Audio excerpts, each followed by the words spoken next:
Hi there. Welcome to the Founders Journey, where we believe founders don't suddenly arrive, they evolve. Today, we're going to be looking at business models and the business model trap. So first of all, what's a business model? A business model is the way that a business has chosen to leverage their resources in order to create value both for others and for themselves, both for their clients and themselves. That value being created means that what you sell or the service you offer or what you're offering to the beneficiaries or your service buyers, and also how you make money. That's a business model in a nutshell. So let me give you a story of what I mean by business model.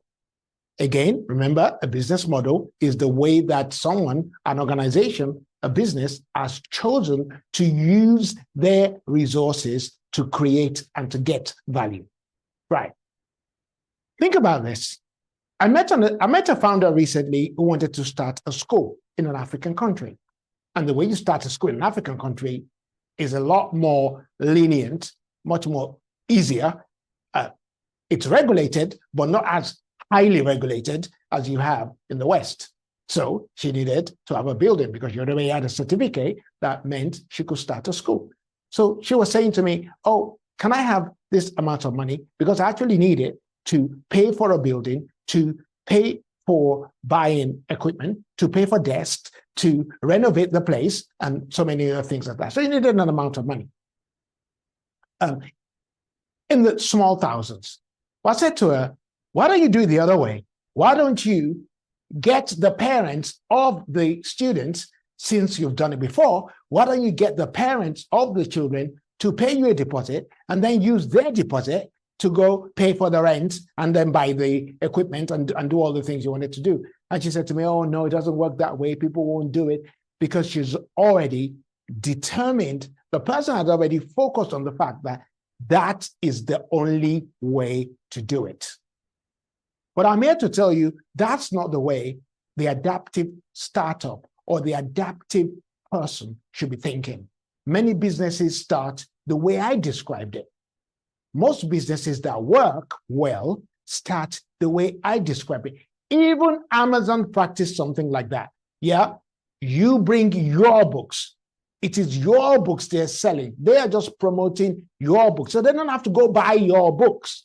They don't have to buy the books that you are bringing to them or the books that you're going to sell on their platform. No, you bring the product. It's part of what I'm talking about. When Richard Branson started many, many years ago now, he started his magazine and he was distributing the magazine to 50,000 students when he was, 16 or 17. He did not have the money to actually publish that magazine. No, guess what he did? He sold advertising. The advertising revenue is what he used to create the magazine and to distribute the magazine. That's what I'm talking about here. So let's take a look at how this may work for the school that I'm telling you about.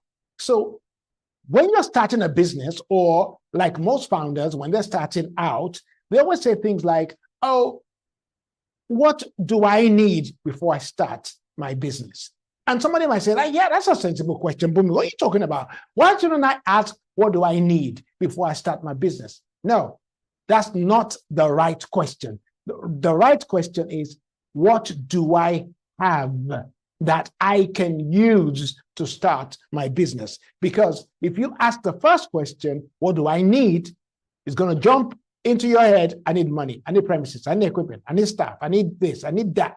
And you're going to look at some of those things that you don't have, and you're going to say to yourself, when I have it, then I'll start.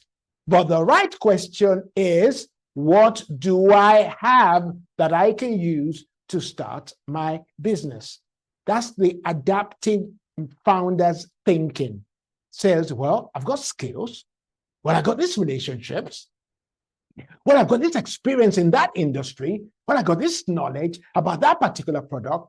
And then I've got some existing customers. Actually, I sold some products to a group of people last week or last month or 6 months ago. Oh, I can use that.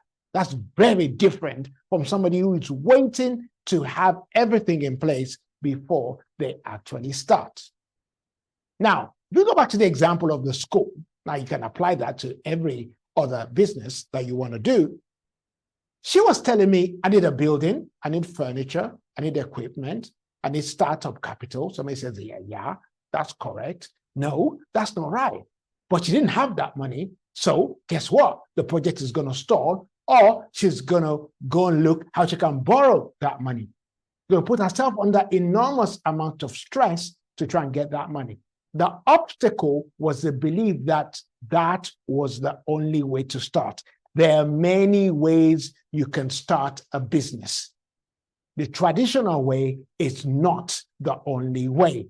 Now, if we look at her example, this is what she had. Notice she already had 3 strong assets. And those assets are listed there. She had experience. She's run a school before. She had credibility because everybody knew a school was successful before. Now, she also had parental relationships. All these were available to her at no cost at all. She's already created these assets. These are assets. Assets are not only physical things. Some of the assets we have nowadays are not physical. Software is a non-physical, but it's an asset. And guess what? If she used those 3 assets she had, she could get deposits from committed parents, which means that she's already have clients before she even starts. The building could then follow after the students have paid some money and not the other way around. So take a look at this. The traditional model on the right side says, get building first, then get students. Adaptive model says, get students, then get the building.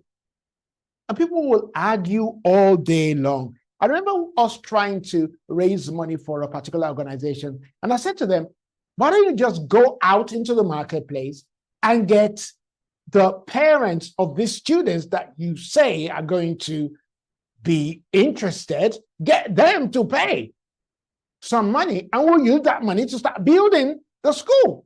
And they were like, oh no, we don't want to do that. We don't want anybody to, I don't understand. There's such a reluctance to choose another type of business model. I don't know why that is. You need to change your mindset and say, how can I start with what I have right now? That's the mindset. Now, watch this. So if we look at this image now, so you can see that the person can start the same school from 2 different perspectives. So obviously, if you have all the money to get the buildings that you want, then you go ahead and do it. But I still think you're taking a risk, having all that money, because supposing you don't really have the students, supposing the students don't really want it that way, supposing they wanted something else, and you will have built the physical structure, which is much more difficult to change. Okay. The business model then becomes the prison, because the business model is stopping the founder from creating or using their creativity to move forward. They say, oh, this is how this school starts. You have to have a building, you have to have a physical space before one single student can be enrolled. Or this is how a business must start. You got to have capital. Have you saved up 3 months wages before you go start a business? You don't have to leave your job before you start a business. You can start your business on the side as a side hustle. When your business grows, then you leave work because you're now making enough money. So you don't need to leave your work. You don't need to save up 3 months of money before you start your business. No, I need the premises, I need staff. You don't even know how to manage yourself. How are you going to know how to manage staff? You're not in that place yet. Again, you might look at it and say, this is how product launch works. Okay, you're assuming that your product has to be finished, has to be packaged first before I can start selling it. No, you create your product, you know it's not finished, you start selling it, customers pay you, then you develop the product as you go along.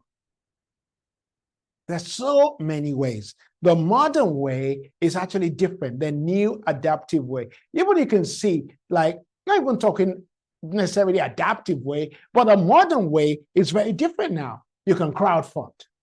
You can use Kickstarter. You can sell your courses. You can do pre-sales before you launch anything. You can have a membership program before you build the full product.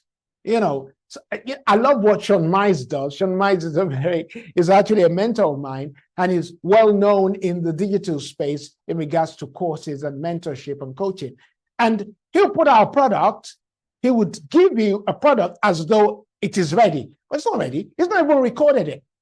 Okay, it will tell you, all right, if you want to do this, come and buy. This is, so many hundreds of pounds, or maybe it's a lower model fee price, and he will say, okay, come and pay. When people pay for the product, then he knows he needs to build it. That's when he goes ahead and builds the product, because people are paid. Now he knows that's going to work because people are paid for it. That's a better way. That's a new way of working. Okay, so what we're talking about here today is about resourcefulness as opposed to having all the resources. It's resourcefulness. Not what am I missing, but what do I have? And I'm going to do another video on what do I have very soon. But hey, here's the point. Founders don't just arrive, they evolve. So the traditional question of what do I need to start a business must be left alone. And you should follow the one that says, what do I already have? Please, if you like this video, then subscribe to my other Founders Journey videos, consistently recording videos that can be of very helpful means to you.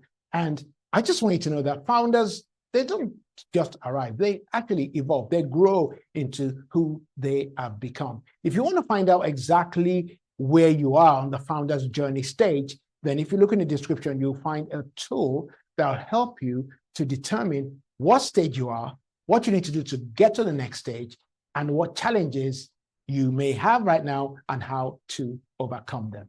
All right. I'll see you in the next video. God bless you.